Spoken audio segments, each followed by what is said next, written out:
Namaskar, welcome back after the break. You're watching Loksabha television's special telecast of a detailed assessment of the Union Budget 2013-2014 presented by Finance Minister P. Chidambaram today. In this segment, we'll be talking about what does the budget have for the healthcare sector.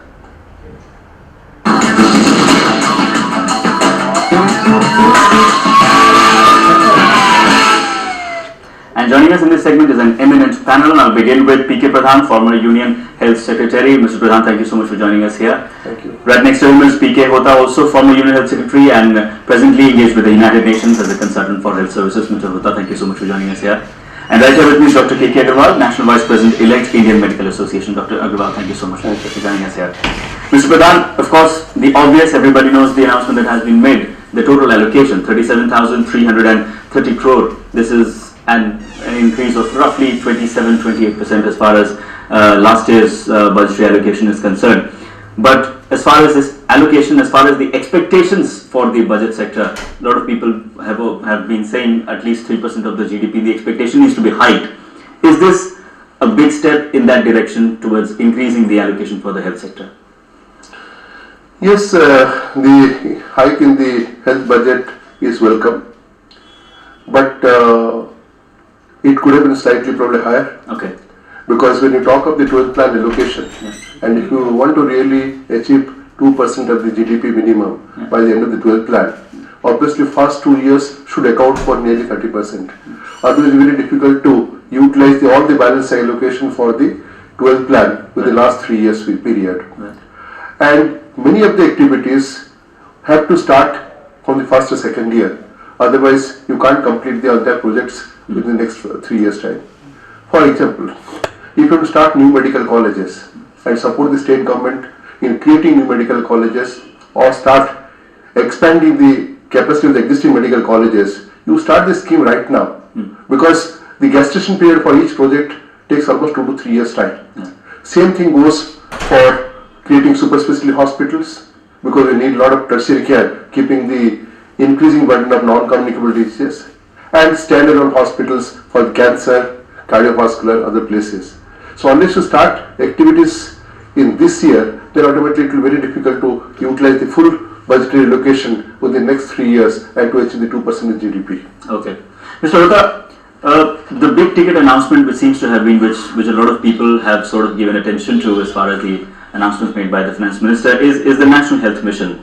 We know NRHM has been on for a very long time, and its urban counterpart was announced in last year's budget, but it is only this year that the allocation has been given for it, and so this combination of a National Health Mission which would combine the urban and the rural programs has been announced. How are you looking at this announcement and the allocation made? The intentions are good, but the implementation machineries are not in place. NRHM is the allocation adequate? Allocation itself is not adequate because NRHM was consuming almost as much money as is now for the National Health Mission. Yeah. So please don't look at budget in my humble submission. Okay. Today is a very fantastic day when the whole country is looking at the year's agenda. And we are looking at allocation instead of seeing what will be the outcomes and whether the outcomes will be adequate for the client's number of people waiting. So I would submit that new instrumentalities are needed more than the money for efficient utilization of money. Mission approach is fine, but government has to get out partly out of the mindset that it can provide all the services. It's not possible because the growing population and the private sector is going on increasing and the costs are unaffordable. I have had personal experiences in last 2 months, huge amount of expenditure because I could not access government facilities in spite of trying. So I propose a Health Corporation of India. I also propose a Education Corporation of India. I also propose a Water and Sanitation Corporation of India. We must bring in new structures to give doctors a platform to serve the country rather than oscillate with an indifferent governmental system in the states or with rapacious private sector. Okay. Well, before carrying on with the discussion, let us show you a brief report that sort of summarizes what does this budget have for the health sector.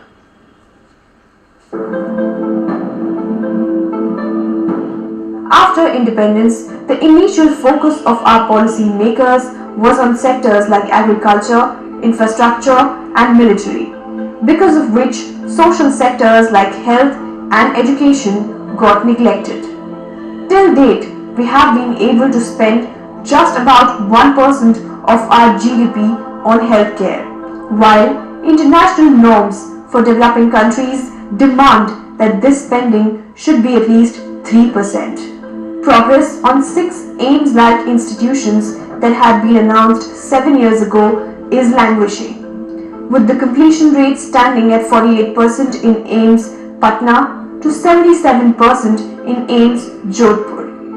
There is a shortfall of at least 76 doctors and paramedical staff at all primary health centers and community health centers in the country, excluding additional shortfall at government hospitals in urban areas.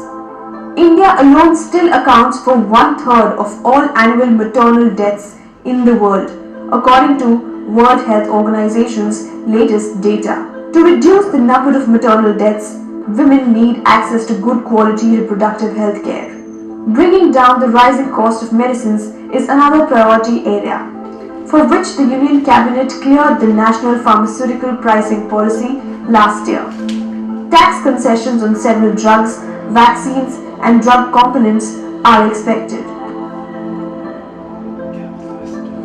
So multiple challenges as far as the health sector in the country is concerned. How much has the budget been able to address some or all of these challenges? Dr. Aggarwal, I would like to take your assessment as far as this budget is concerned.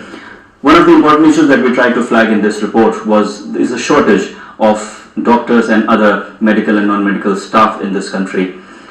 We know that for medical education, training and research, 4,727 crore rupees have been allocated. Will this allocation or any other announcement in this budget, is it a big step in the direction of completing this shortage? Indian Medical Association had sent their suggestions a month back. Yeah. And we were called only a day before yesterday for a meeting with the economical advisor, Okay. which we thought should have been earlier, because we know that a meeting at the last step will not have any change as far as the budget is concerned, because a decision might have been taken. Yeah. But when we talk about shortage, we said we have 2.2 lakh doctors as the members of Indian Medical Association. 70 to 80% of them are general practitioners. And we say we offer our services, use us as a part of your infrastructure. You don't need a bed, you don't need a clinic, you just pay for you involve our doctors into your system. As an IMA should be an extended wing of Nirman Bhavan. This is what we offered. Nothing was discussed about that. Okay.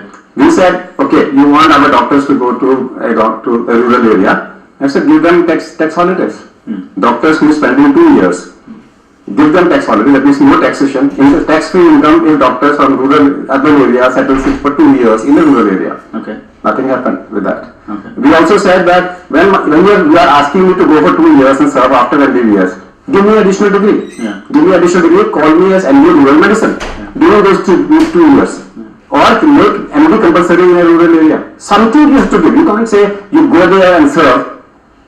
Teach us, suppose I am an MBBS student, you say come here in a rural area, work for 2 years, I will teach you how to treat a patient with no facility. And that is called MD in rural medicine. You will be an expert throughout the world where you should be able to treat a patient with minimal resources. And that's an art. Okay. If somebody teaches us that art and give you a degree, and then you say after that you can learn, redo your another MD, double MD. Yeah. If you make it compulsory, that's what we offered. Okay. No discussion after that. When we talk about training indigenous medicines, what we said was, for example, as on today, Yeah. 3 stents are approved. Indigenous stent, say, money 25,000. Yeah. European experts say 35. Yeah. American 45. And if you give a choice, suppose you are CGHS beneficiary, you will go to the doctor and say, give me the best. So indigenous is depromoted, not promoted totally. Yeah. So what we are trying to say is, whatever is cheapest, reimburse. If you want more than the cheap, either you don't declare them as that it is okay.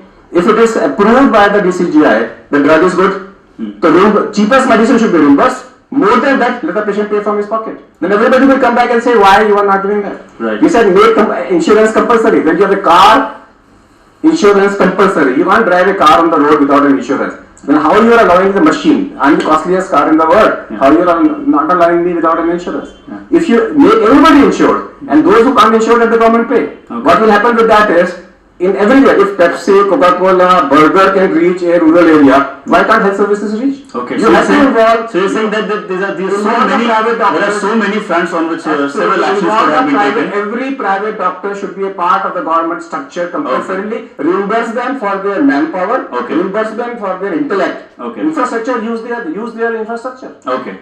There are several fronts on which government could have taken so many actions. There could have been many more announcements in the budget. Essentially, that's what you're saying, Mr. Pradhan. The 6 AIMS-like institutions that had been announced so many years back, and they have been such a big ticket announcement of the UPA government. People have been really waiting. When would these institutions be complete, and when would they begin medical services? Teachings at some of the institutes have begun. We have seen temporary campuses in Patna, maybe in Jodhpur. But the hospitals per se, AIMS-like hospitals, they have not been set up. They're at various stages of completion. This year, again, 1,650 crore rupees have been allocated to these 6 AIMS-like institutions. Is this enough for getting these projects functional on time? No, the provision that is made for the 6 AIMS-like institutions, that should be adequate, because last year you started with 50 students each in all the 6 AIMS-like institutions. The hospital is expected to function by July this year. They are in advanced stage of completion. And to make their hospital functional and to run the courses, because second batch will come also, the allocation that we made should be adequate. But we need to have more AIMS-like institutions. 2 are already in the offering, which we announced, like one in Raebareli, and there is a proposal for more AIMS-like institutions in the 12th plan document also. And in addition to AIMS-like institution, under PMSY, we also have to create super specialty hospital. In the existing medical colleges, creation of super specialty hospital facilities. In fact, what I recall, 38 more medical colleges were also identified for this purposes, which would require around 5,500 crores. Those normal time period is in 3 years' time. So at least we need to make provision for them also, because 6 like AIMS-like institution can't take care of the entire testing facility. We need to create more and more facility. But per se, the 6 AIMS-like institutions, 16,500, 650 crores should be adequate enough for that. Should be adequate. Mr. I Vada, just want to put one minute. Why only 50 seats or 100 seats? When you're spending so much, government is putting in infrastructure. Why not in a rural area? You're opening in Jodhpur and Patna. Why not make a medical college with 500 seats, 1,000 seats? If you are making a number of seats can definitely be increased. I mean, you are creating a. That's a valid point. There has been a demand for that for a very long time. It was not meant only for undergraduate seats. Yeah. It was basically for higher education and research. That's true. So it is only undergraduate, because existing AIMS Delhi runs with only 77 students. But it produced more of the PG student, MCA student, and also do more basic research. That's right. And further about the medical colleges, existing ceiling, which was earlier 150, has now increased to 150. So, but we need to create more and more medical colleges, because all the district hospital and more than 300 bed capacity could be converted into the medical colleges, at least in those states which are deficient. Okay. For that we need to provide more support for. So another announcement in the budget, which is more like reinforcing a sort of a commitment to a philosophy, is about the mainstreaming of Ayush. The Ayurveda, Unani Siddha and homeopathy. The finance minister has said that more than 1,000 crore, in fact 1,069 crore rupees are being allocated to the Department of Ayush for the mainstreaming of this Ayush to the National Health Mission. How are you looking at this? I am very happy, because I have in my personal life derived more benefit out of this system of medicine than from the allopathic medicine. Allopathy of course has helped me in emergencies, but my long-term health is maintained by this system of medicine. The allocation should go up, and we should find ways and the means of not mainstreaming. Word itself shows that we do not know how to recognize our own values. So I was talking about that public sector concept. He is the least puppy also, because he has put efficiency in implementing those AIMS institutions. I was the first puppy in my time. So 9 years, not 5 years or so. 9 years. If there were public sector corporation, Health Corporation of India, believe me, in spite of some inefficiency, they could have done these institutions in 4 to 5 years. Not 9 years where it is still wobbling. I just want to add, I would have been more happy if this 1,650 crore from AIMS-like institution, instead of going to my pathy, if it would have got to a 6th similar institution for promoting Ayush. Okay. I mean, I'm an advocate there that being an allopathy doctor, I'm saying I should be promoted more. Their education also needs their to be education and research. Government needs to invest more in Ayush than it is If their already. research comes, Yeah. if their pathy and research is promoted, Yeah. then I don't need so much budget in my pathy. Right, Because right. everything will be prevented. Right. So government needs to invest more in Ayush than it is already doing. We'll show you another brief report. The previous report was about the challenges, whether how many of those challenges have been addressed, and apart from what we've discussed, what else is new in this budget for the health sector. Take a look at this report. Health for all and education for all remain our priorities, Finance Minister P. Chidambaram said in his speech before commending Union Budget 2013-2014 to Lok Sabha. A total of 37,330 crores rupees have been allocated to the Ministry of Health and Family Welfare. A new National Health Mission has been announced that will combine the scam-ridden NRHM and its proposed urban cousin. Together, these have been allotted a lion's share of the total allocation, amounting to rupees 21,239 crore. Another 4,727 crore rupees have been allocated for medical education, training and research. 150 crore rupees have been provided for the National Program for the Healthcare of the Elderly. 1,650 crore rupees have been provided for the 6 AIIMS-like institutions across the country where medical services are yet to see the light of the day. Further, the Integrated Child Development Scheme has received an allocation of 17,700 crore rupees, representing an increase of 11.7%. Underlining that maternal and child malnutrition in a country with abundant food grains is a shame, the Finance Minister has provided 300 crore rupees for a multi-sectoral program in this area that was announced last year. Benefit of income tax deduction has also been extended from contributions to CGHS to similar schemes of the central government and state governments.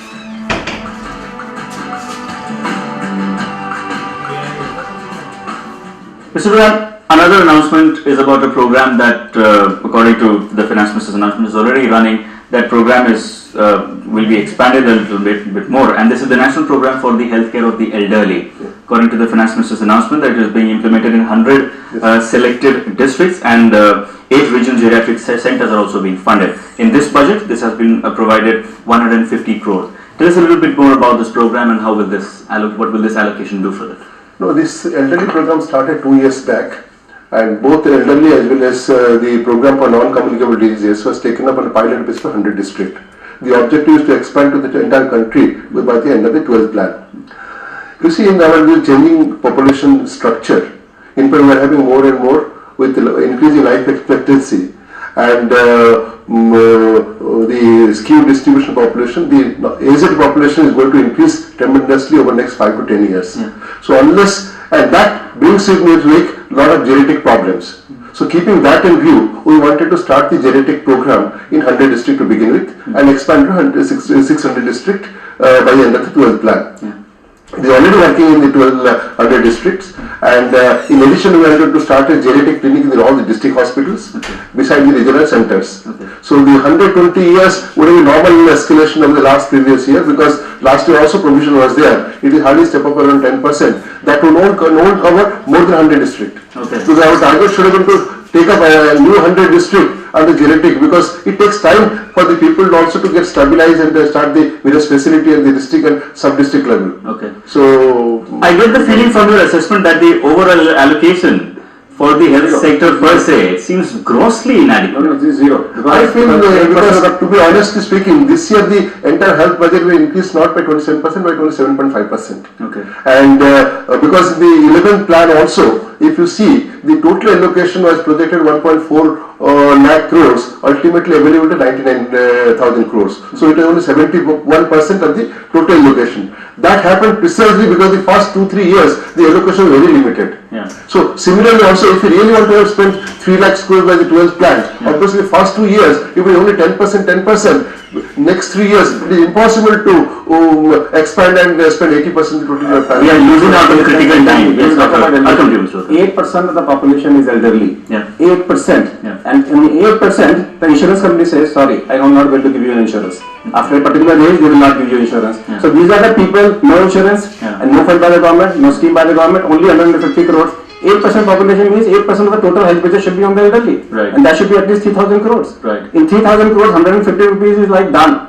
Right. जो 3,000 रुपए कमाता है 150 रुपए तो दान दे देता है. Right. So there's no fund for elderly. Right. Okay. That's not a fund. Yeah, Mr. No, I have now reached that senior citizen number 66 years old, and all I pray is that where it is ये geriatric care में also medical terms है, कम से कम normal OPD में एक separate line ठीक से बन के हम लोग को सेवा मिले, वो नहीं हो रहा है. वो I took 2 hours in a post office yesterday to send a parcel, though it was written there, senior citizen. Everybody jostled me out, and the joy of doing one's own work finally has dawned on me. Okay. And we give lip services. I hope there is really some content in making available, accessible. The elderly fall sick more often than the 8% होने से क्या है? 16% of the disease time they will be more morbid. Morbidity. See that the Chidambaram has said very clearly, if I just read the internet, the first line is that my emphasis is health and education for all. Education for And all. health for all, we will increase the 7.5% budget, I'm sorry. With due apology, the medical system is geared for the elderly of the politically powerful and monetarily powerful, Okay. and not for the common elderly. Okay. Also, take a look at a brief excerpt from the Finance Minister's speech as far as today's Union Budget is concerned.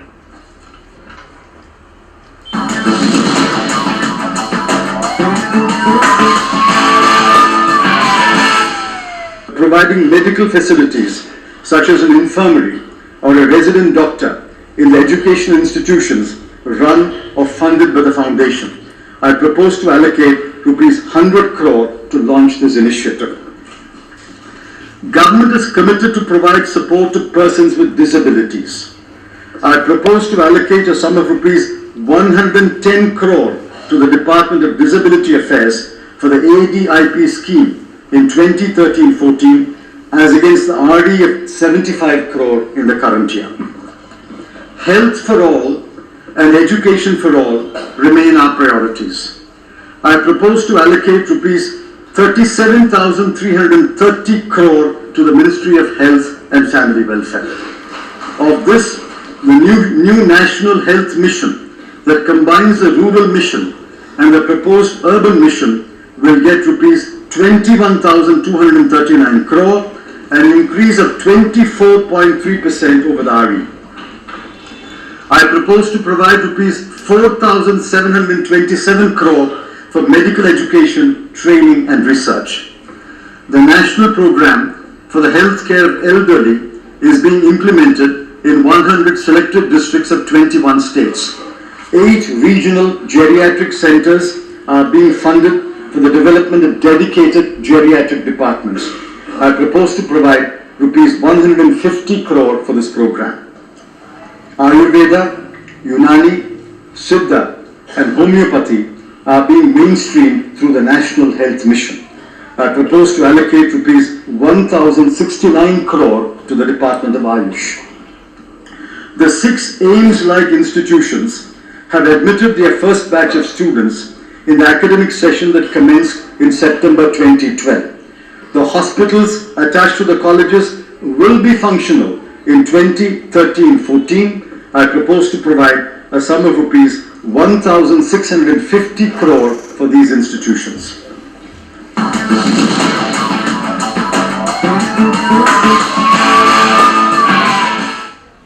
Mr. Pradhan, it is clear from the assessment that all three of you have provided to me that the expectations of the health sector have been belied as far as this budget is concerned. What kind of innovativeness, what kind of new thinking needs to come as far as rejuvenation of the health sector is concerned? Okay, well, for the first time, the 12th plan very clearly outlines the thrust areas. Yeah. Our out-of-pocket expenses is very high, and 70% out-of-pocket is to be for the drugs. So it has been stipulated earlier, and it was announced by the Prime Minister also, that we must provide free generic drugs to all those who access public health facilities. Right. That alone would require around 6,000 crores per year. So unless you start this, the obviously out-of-pocket expense continues to be very high.